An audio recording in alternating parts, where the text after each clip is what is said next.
Hey guys, Josh from soccerreviewsforyou.com, bringing you my review plus on-feet video of the Adidas Ace 16.3 PrimeMesh in the solar green, shock pink, and black colorway.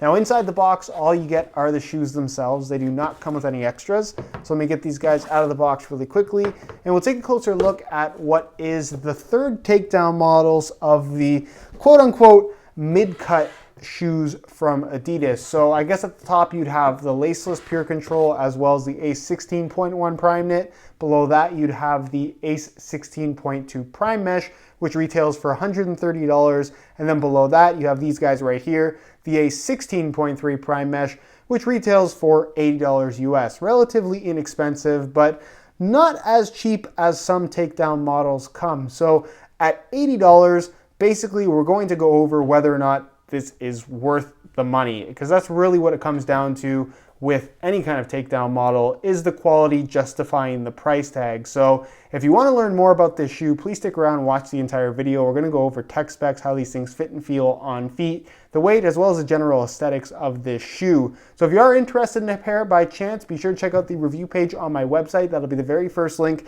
down below in the description of this video. On that page, you'll find Buy It Now links with exclusive SR4U coupon codes where you'll be able to pick these up below their normal $80 price tag. So again, if you're interested in a pair, first link down below, go ahead and check it out. And with that being said, let's get right into the review. To start things off, let's go over all the tech specs so we can learn a little bit more about what this shoe is all about. So there's three main reasons why I would say a lot of people are excited about this particular takedown model. The first is the fact that it's only $80 and it includes a Prime Mesh upper, and of course a mid-cut design, if you want to call it that. And really, both of these two features, I would say, are kind of a stretch in terms of comparing it to the top-end 16.1 Prime Knit or even the laceless Pure Control. This is really nothing like either of those two shoes. And if you're comparing it to the mid-cut models from Nike, while you can't get a mid-cut model from Nike for $80, again, I think it's a bit of a stretch to say that really any of these Adidas shoes are mid-cut. They really don't have that feel. They really don't have that fit.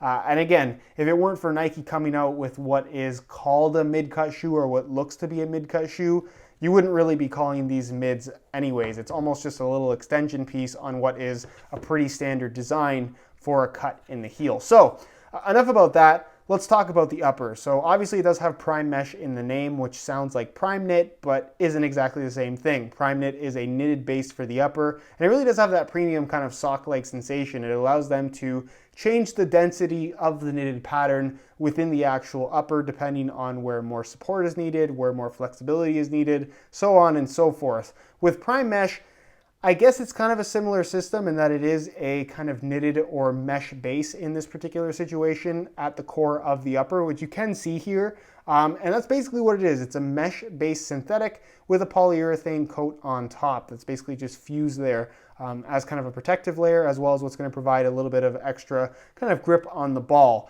Now, unlike the Ace 16.2 Prime Mesh, which features an entirely Prime Mesh upper, this only has the Prime Mesh synthetic at the front of the shoe. So basically from this Adidas stripe forward until this Adidas stripe here on the medial side, that front part of the shoe is actual mesh, while the rest is what I would consider to be a relatively low-end, kind of cheaper synthetic. What you would expect from a shoe at the $80 price point. Nothing spectacular, but again, kind of expected at this particular price point. So the Prime Mesh part is actually really nice. It's a little bit thinner than what you're going to find on the 16.2 model, but still soft, still flexible, and it actually feels pretty good on feet. The problem is there's just not that much of it. So the rest of the shoe, the midfoot area, it's a kind of, I guess, relatively thin synthetic material, a lot firmer than the Prime Mesh. It's going to do good as far as just lateral stability is concerned. When you pull the laces tight, it locks your foot in place pretty nicely. But again, most firmer synthetic materials are going to do that for you pretty effectively. There is definitely a difference in touch on the ball, where the front part that is this Prime Mesh synthetic, it's thin, it's soft, it does have a fairly natural sensation, whereas this part is definitely a lot firmer and doesn't have that same kind of slight amount of padding that you get from the Prime Mesh part of the upper. But for the most part, touch is okay. Again, it's kind of reminiscent of what you would expect from an $80 synthetic shoe, if not above average, just because this Prime Mesh part I think is actually pretty decent. As far as the rest of the PrimeMesh part is concerned, it does actually have the non-stop grip dots on this part of the shoe, which is something you will find on the top end models. It's basically Adidas' version of ACC from Nike, although like I've said in many of my videos on this shoe as well as on Nike's ACC technology, it's one of those features that is more of a placebo effect as opposed to something that I think is actually enhancing the performance or your touch on the ball in wet weather playing conditions. It's something that for me personally, you don't notice it at all. It's one of those features that if it was or wasn't there, again, I don't think it would make or break or change your overall experience with the shoe at all. So it's cool that it is there, considering that you do get it on the top end models that retail for as much as $300, but it's not something that, like I said, impacts the overall performance or feel of the shoe in a major way at all. Laces run through the middle, as you guys can see. You have what is kind of like a elasticated mesh kind of enclosure system. So this runs the what they call the Tech Fit collar, which is the mid-cut aspect of the shoe, which extends into basically the tongue. So it's attached here, runs through the middle of the shoe, and then cuts off right about here and kind of as it kind of flows into the liner down the side. So there is no mid-foot enclosure like you're actually going to find on the top-end 16.1 PrimeKnit or 16 Plus Pure Control models. But it does feel relatively comfortable. The fit is okay, but we'll talk about that in more detail a little bit later during the on-feet portion of the video. There is also a memory foam insert running through the middle of the shoe where the laces are located, so lace bite is not an issue either. As far as that mid-cut collar is concerned, it's essentially just an extension piece. You can see exactly where it's stitched along the actual edge of the shoe on both the inside and outside. So basically you have a standard cut like you'd find on pretty much any other soccer cleat. And then there's just this little extension piece kind of attached to the side. It doesn't fit your ankle particularly tight. You don't feel it at all when you're playing. It changes the look a little bit, but as far as performance benefit is concerned, it doesn't really impact anything. So I guess if you really want the look of this new A16 line with this kind of mid-cut design, you can get that at the cheapest price here with the 16.3 at $80 US. But is this an actual performance feature that's going to impact the feel and general performance of the shoe? Absolutely not. On the inside, you are going to find that same kind of lining material for the majority of the heel liner, and at the very base, you're going to find a smooth synthetic leather. Again, pretty much like what you're going to find on the high-end model, which fits really good. Again, it does have this mid-cut design, but the overall feel is like a normal kind of low-cut soccer shoe. The insole is non-removable. It's fully glued in there. But again, kind of typical of shoes in this particular price range, at least from Adidas. And then moving on to the sole plate and stud pattern, it does have an internal heel counter, but obviously not a one-piece sprint frame like you'll find on the 16.1. So this is kind of reminiscent of the 16.2. It's just a TPU plastic construction, fairly thick plastic with a decent amount of flexibility. And then of course it does have the ground control 2.0 studs, all rounded in shape, a layout we've seen many times before from Adidas. It is FG-AG, so it will be suitable for use on both firm natural grass as well as artificial grass. And for whatever reason, in comparison to the higher end models, the studs are ever so slightly shorter. So something to take note of, I guess, if you do play on slightly softer ground. But for the most part, if you want to buy one pair of shoes for use on both natural grass as well as artificial grass, these definitely will get the job done. So at the $80 price point, it does have some elements that I guess are going for it in comparison to other shoes in the price range. I really like the PrimeMesh at the front. It's just the rest of the shoe that really isn't anything special. But again, that's kind of what you could say about a lot of synthetic shoes in this particular price range. So that's pretty much it as far as tech specs go. Next, let's move on to a quick weigh-in so we can see how lightweight these guys are. As far as weight is concerned, I thought we'd compare the 16.3 PrimeMesh to the higher end 16.2 PrimeMesh to see if there's any significant weight difference between the two. So I'm going to be weighing both shoes for you today in real time using this scale. Keep in mind these are both in brand new condition and both the exact same size 9 US. So we'll start off with the 16.2 model, throw it on the scale, and you can see that they weigh in at 9.85 ounces, the equivalent of 279 grams. So not particularly light, but I guess not overly heavy either. Remember those numbers though, take these off the scale, and we'll throw on the 16.3 model, and you can see that they weigh in at 9.15 ounces, the equivalent of 259 grams. So the 16.3 model, for whatever reason, is a fair amount lighter than the 16.2. Is it a really significant amount of weight?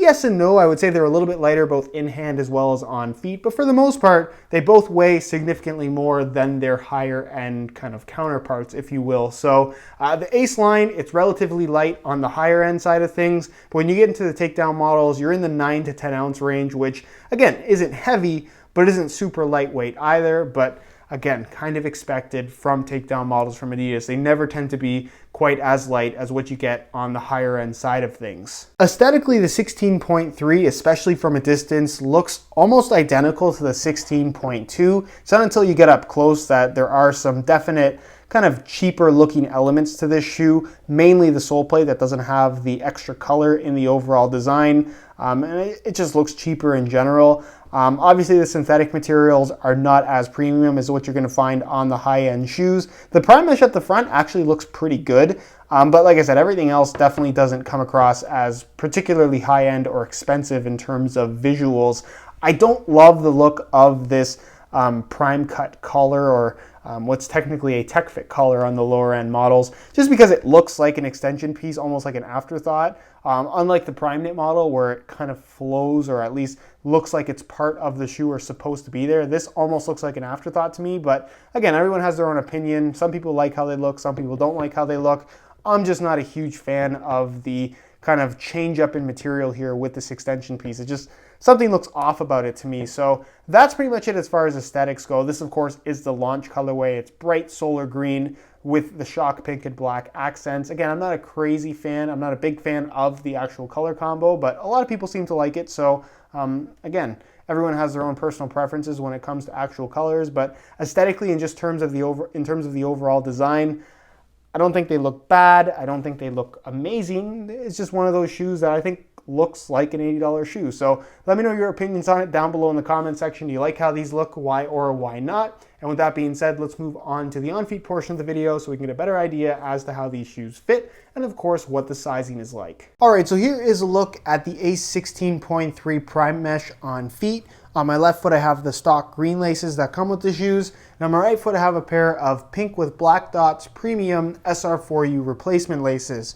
If you're interested in a pair of replacement laces for yourself, the website to go to is www.sr4ulaces.com. Find a direct link to that website down below in the description of this video. Now, in terms of how these things fit and feel on feet, honestly, they feel pretty decent. I would say that I prefer how these fit and feel in comparison to the higher end 16.2 PrimeMesh model, which retails for $50 more. At an $80 price point for a synthetic shoe, again, you really get that nice softness from the PrimeMesh in the forefoot area. The midfoot isn't the greatest, but it's firm enough to where you get that good amount of stability when you pull the laces tight, but it also doesn't feel overly stiff on your feet. It's not uncomfortable by any means, and honestly doesn't feel as cheap as it does when you're holding the shoe in your hand. So overall, the synthetic upper, not too bad, especially at the $80 price point. And the overall fit, like I said, is pretty good. I don't feel like there's excess space inside the shoe. It has a very similar shape to the higher end model, at least more so than what you're gonna find from the 16.2 model in my opinion. And the fit in the heel, fairly normal as well, which you kind of expect because this is a normal cut shoe with a little extension piece for a collar. Now the collar, you don't feel it at all. You don't feel it through a sock. It's just not noticeable. You see it when you look down, but that is about it. So it's not, like I said, a tangible performance feature by any means. But again, the overall comfort level and fit of the shoe, better than I expected. As far as width is concerned, it definitely does have a tighter fit overall, especially through the midfoot. So if you have really wide feet, maybe not the best option for you, but I would say for the most part, these will be suitable for most people as far as width is concerned. And in terms of sizing, I'm wearing my usual size 9 US here, and the fit and the length is absolutely perfect. So if you are looking to order a pair of these for yourself, I would strongly recommend going true to size in order to achieve the best possible fit. All right, guys, that is it for my review of the Adidas Ace 16.3 PrimeMesh. If you guys are interested in more info, be sure to check out the review page on my website. That'll be the very first link down below in the description of this video. On that page, you'll find the high quality images of this exact pair that I took myself, as well as buy it now links with exclusive SR4U coupon codes where you'll be able to pick these guys up below their normal $80 retail price. So again, again, if you're interested in a pair, first link down below, go ahead and check it out. If you have any questions at all regarding the A16.3 Prime Mesh, leave them down below in the comments and I definitely will get an answer out to you. If you enjoyed today's video, found it helpful and informative, be sure to support it with a like. Subscribe if you haven't already for daily videos on all the latest and greatest soccer gear. You can find all my social media information linked in the description as well. And other than that, guys, hope you enjoyed today's video, and as always, thanks for watching.